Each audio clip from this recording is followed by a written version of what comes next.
Hello നമസ്കാരം. ഇന്ന് നമ്മൾ ന്യൂസ് പേപ്പറിലൊക്കെ കണ്ടിരുന്നു അബുദാബിയിലെ സ്റ്റെം സെൽ സെൻ്ററിൽ സ്റ്റെം സെൽസ് തെറാപ്പിയിലൂടെ 73ഓളം പേർക്ക് കൊറോണ ട്രീറ്റ്മെൻറ്റ് നടത്തി വിജയിച്ചു. അവർക്ക് അതിനുള്ള പാറ്റൻറ്റ് കിട്ടിയെന്നൊക്കെ. അപ്പോൾ നമ്മൾ സ്റ്റെം സെൽസ് എന്താണ്, സ്റ്റെം സെൽസ് തെറാപ്പി എന്താണെന്നൊക്കെയാണ് ഇന്ന് നമ്മൾ നാൽക്കവലിൽ സംസാരിക്കാൻ ഉദ്ദേശിക്കുന്നത്. സ്റ്റെം സെൽസ് എന്ന് പറയുന്നത് നമ്മുടെ ശരീരത്തിലുള്ള ഒരു കോശമാണ്. അതായത് നമ്മുടെ ശരീരത്തിൽ ഒരുപാട് തരം കോശങ്ങളുണ്ട്. അതായത് ഇപ്പോൾ മസിൽസിൻ്റെ അകത്ത് മസിൽ സെൽസ് ഉണ്ട്, തലച്ചോറിന് നെർവ് സെൽസ് ഉണ്ട്, പിന്നെ അതുമാതിരി ബ്ലഡ് സെൽസ് ഉണ്ട്. ഇതിനൊക്കെ ഒരു പ്രത്യേക പണികളാണ്. അതായത് മസിൽ സെൽസ് എന്ന് പറഞ്ഞാൽ മസിലുകൾ റീക്രിയേറ്റ് ചെയ്യുക, മസിലിന് എന്തെങ്കിലും കേടുകളുണ്ടെങ്കിൽ അവ ഇതാക്കുക, അങ്ങനെ ആ മസിലിൻ്റെ സംഭവം ചെയ്യുക എന്നുള്ളതാണ്. അതുപോലെ ബ്ലഡ് സെൽസ് ആണെങ്കിൽ രക്തത്തിൻ്റെ അകത്തുള്ള WBC RBC നമ്മുടെ പ്രധാനപ്പെട്ട കാര്യങ്ങളൊക്കെ ഓക്സിജൻ കൊണ്ടുകൊടുക്കുക, രോഗപ്രതിരോധ ശേഷി നിലനിർത്തുക, അതൊക്കെയാണ് ബ്ലഡ് സെൽസ്. നെർവ് സെൽസ് എന്ന് പറഞ്ഞു കഴിഞ്ഞാൽ നമ്മുടെ ചിന്തകളും കാര്യങ്ങളൊക്കെ ഈ ബ്രെയിനും ഇതൊക്കെ ആയിട്ട് കണക്ട് ചെയ്തിട്ട് നമ്മുടെ ആക്ടിവിറ്റികൾ കൺട്രോൾ ചെയ്യുന്നു. അതൊക്കെ ആണ് അവരുടെ പ്രവർത്തികൾ. അത് മാത്രമാണ് അവർക്ക് ചെയ്യാൻ പറ്റുന്നത്. ഇതൊന്നും അല്ലാണ്ട് വേറെ സ്റ്റെം സെൽസ് എന്ന് പറഞ്ഞ സംഭവമുണ്ട്. സ്റ്റെം സെൽസ് എന്ന് പറഞ്ഞാൽ പ്രത്യേകതരം സാധനമാണ്. അതിന് ഈ പറഞ്ഞ എല്ലാ കാര്യങ്ങളും മസിൽ സെല്ലാവാനും പറ്റും, ബ്ലഡ് സെല്ലാവാനും പറ്റും, നെർവ് സെല്ലാവാനും പറ്റും, ഒരു ബോഡിയിലത്തെ ഒരു ഓർഗൻ ആവാനും ഒക്കെ പറ്റുന്ന സംഭവമാണ് സ്റ്റെം സെൽസ്. അപ്പോൾ നമുക്ക് ഇച്ചിരി കൗതുകം ഉണ്ടാവും സ്റ്റെം സെൽസ് എന്താണെന്നറിയാൻ. സ്റ്റെം സെൽസ് എന്ന് പറഞ്ഞാൽ ഇത്രയേ ഉള്ളൂ. നമ്മുടെ ഫസ്റ്റ് നമ്മൾ സ്റ്റാർട്ട് ചെയ്യുന്നത് ഒരു സ്റ്റെം സെല്ലിൽ നിന്നാണ്. ഒരു സ്ത്രീയുടെ ശരീരത്തിലുള്ള അണ്ഡം എന്ന് പറയുന്ന ഒരു സ്റ്റെം സെല്ലാണ്. അതിനെ ബീജവുമായിട്ട് കൂടിച്ചേർത്ത് സൈഗോട്ട് ഉണ്ടാവുകയാണ്. ആ സൈഗോട്ടാണ് ആദ്യത്തെ ശരീരത്തിലത്തെ ഒരു കോശം എന്ന് പറയുന്നത് പ്രത്യേക തരത്തിലാണ്. അതായത് ഒരു ടോട്ടി പൊട്ടൻ്റ് സ്റ്റെം സെൽസ് എന്നാണ് ആ തരത്തിലുള്ള സ്റ്റെം സെൽസിന് അറിയപ്പെടുന്നത്. അതിന് എന്തുമാവാനുള്ള കഴിവുണ്ട്. അതിന് പൊക്കിൾ കൊടി ആവാൻ പറ്റും, പ്ലാസൻ്റ് ആവാൻ പറ്റും, അതുപോലെ എന്തും ആവാനുള്ള കഴിവുണ്ട്.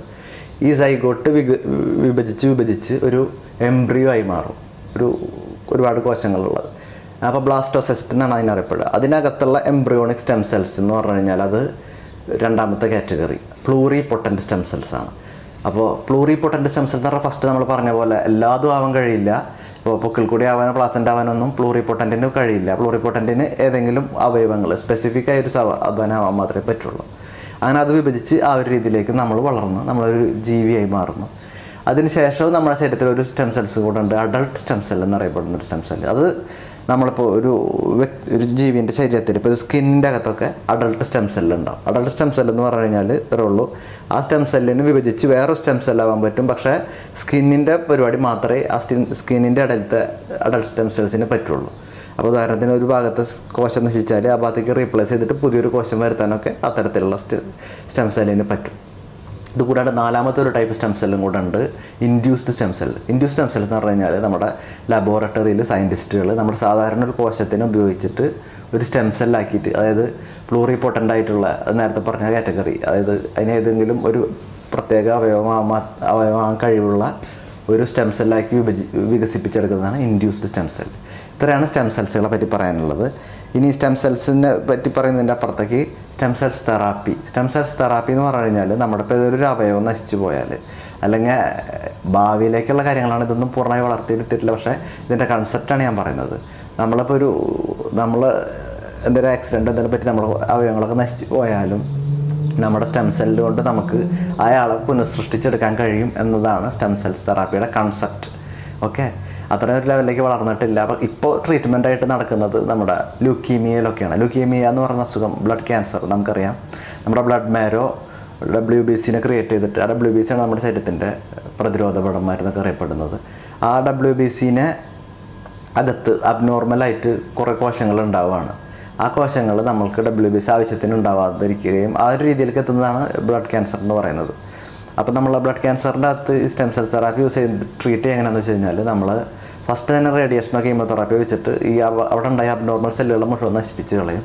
അതിനുശേഷം നമ്മൾ സ്റ്റെം സെല്ലുകളെ ഡോണറുടെ കയ്യിൽ നിന്ന് കളക്ട് ചെയ്ത സ്റ്റെം സെല്ലിനെ അല്ലെങ്കിൽ പേഷ്യൻ്റെ കയ്യിൽ നിന്ന് കളക്ട് ചെയ്ത സ്റ്റെം സെല്ലിനെ നമ്മൾ ഈ ബോൺ മാരോയിലേക്ക് കയറ്റുകയാണ്. ബോൺ മാരോയിലേക്ക് കയറ്റുമ്പോൾ അവിടെ പോയിട്ട് ഈ സ്റ്റെം സെല്ല് ബ്ലഡ് സെല്ലായിട്ട് കൺവേർട്ട് ചെയ്തിട്ട് അവിടേക്ക് വേണ്ട WBCയും കാര്യങ്ങളൊക്കെ വീണ്ടും ഉൽപ്പാദിപ്പിച്ച് കൊടുക്കുകയാണ്. അങ്ങനെയാണ് നമ്മുടെ ഈ ബ്ലഡ് ക്യാൻസറിൻ്റെ അകത്ത് ഈ സ്റ്റെം സെൽസ് തെറാപ്പി യൂസ് ചെയ്തിട്ട് നമ്മൾ ട്രീറ്റ് ചെയ്യുന്നത്. മനസ്സിലായി എന്നാണ് വിശ്വസിക്കുന്നത്. അതിനറിയപ്പെടുന്നത് ഹിമാറ്റോപോയറ്റിക് സ്റ്റെം സെൽസ് തെറാപ്പി എന്ന് പറഞ്ഞൊരു ട്രീറ്റ്മെൻറ്റ് കൂടാണ് അത് ചെയ്യുന്നത്. പിന്നെ ഈ സ്റ്റെം സെൽ എന്ന് പറയുന്നത് ഞാൻ പറഞ്ഞല്ലോ, പൊക്കിൾ കൊടി, നമ്മുടെ ഒരു ജനിക്കുന്ന കുട്ടിയുടെ പൊക്കിൾ കൊടിയിലൊക്കെ സ്റ്റെം സെല്ല് വളരെ റിച്ചാണ്. അപ്പോൾ ആ സമയത്ത് തന്നെ സ്റ്റെം സെൽസ് കളക്ട് ചെയ്ത് വെക്കാൻ പറ്റുകയാണെങ്കിൽ ആ കുട്ടിക്ക് ഭാവിയിൽ ഉണ്ടാകുന്ന എല്ലാ അസുഖങ്ങളെയും നമുക്ക് ഒരുവിധപ്പെട്ട എല്ലാ അസുഖങ്ങളെയും ട്രീറ്റ് ചെയ്യാൻ പറ്റുന്ന ഒരു ഔഷധമാണ് ഈ പൊക്കിൾ കൊടീൻ്റെ അകത്തൊക്കെ ഉള്ള ഈ സ്റ്റെം സെൽസ്. അപ്പോൾ അത് ഇഞ്ചെക്ട് ചെയ്തെടുത്ത് സൂക്ഷിച്ച് വെക്കുകയാണ് ചെയ്യുന്നത്. ഓരോ വ്യക്തിക്കും സ്പെസിഫിക് ആയിട്ട് ബാങ്കുകളുണ്ട്, അതിൻ്റെ അകത്ത് കൊണ്ടുപോയിട്ട് സേവ് ചെയ്ത് വെക്കുകയാണ്. അപ്പോൾ നല്ല കോസ്റ്റ്ലി ആയൊരു ട്രീറ്റ്മെൻറ്റാണ്. എങ്കിൽ കൂടെ ഈ ഒരു സംഭവത്തിലൂടെ നമുക്ക് ഒരുപാട് മുന്നേറ്റത്തിലേക്ക് ശാസ്ത്രത്തിൻ്റെ സഹായത്തോട് മുന്നേറാൻ പറ്റുന്നൊരു സംഭവമാണ് സ്റ്റെം സെൽസ് തെറാപ്പി. അതുപോലെ തന്നെ വേറൊരു കാര്യമാണ് നമ്മുടെ പല്ലുകൾ, പാൽപ്പല്ലുകൾ. നമ്മുടെ ചെറിയ കുട്ടിയുടെ വായന്ന് പല്ല് കൊഴിഞ്ഞു പോകുമ്പോൾ ആ പല്ലിൻ്റെ അകത്തും സ്റ്റെം സെല്ലുണ്ട്. അധികമല്ല, 10-15 എണ്ണം ഉണ്ടെന്നാണ് പറയുന്നത്. ആ സ്റ്റെം സെല്ലും അതും സ്റ്റെം സെല്ലാണ്. അത് നമുക്ക് പിൽക്കാലത്ത് വേറെ ഏതെങ്കിലും ഈ നേരത്തെ പറഞ്ഞ പ്ലൂറിപൊട്ടൻ്റ് കാറ്റഗറിയിൽപ്പെട്ട സ്റ്റെം സെല്ലാണ്. അതിന് വേറെ ഏതെങ്കിലും ഒരു അവയവം ആവാനായിട്ടുള്ള കഴിവുള്ള സ്റ്റെം സെല്ലുകളാണ് അത്. അപ്പോൾ അതും യൂസ് ചെയ്യാൻ പറ്റും. ഇതൊക്കെയാണ് സ്റ്റെം സെൽസ് തെറാപ്പിയും സ്റ്റെം സെൽസിനെ കുറിച്ച് പറയാനുള്ളത്. വീഡിയോ ഇഷ്ടപ്പെട്ടെങ്കിൽ ഷെയർ ചെയ്യാം. Okay, thank you so much.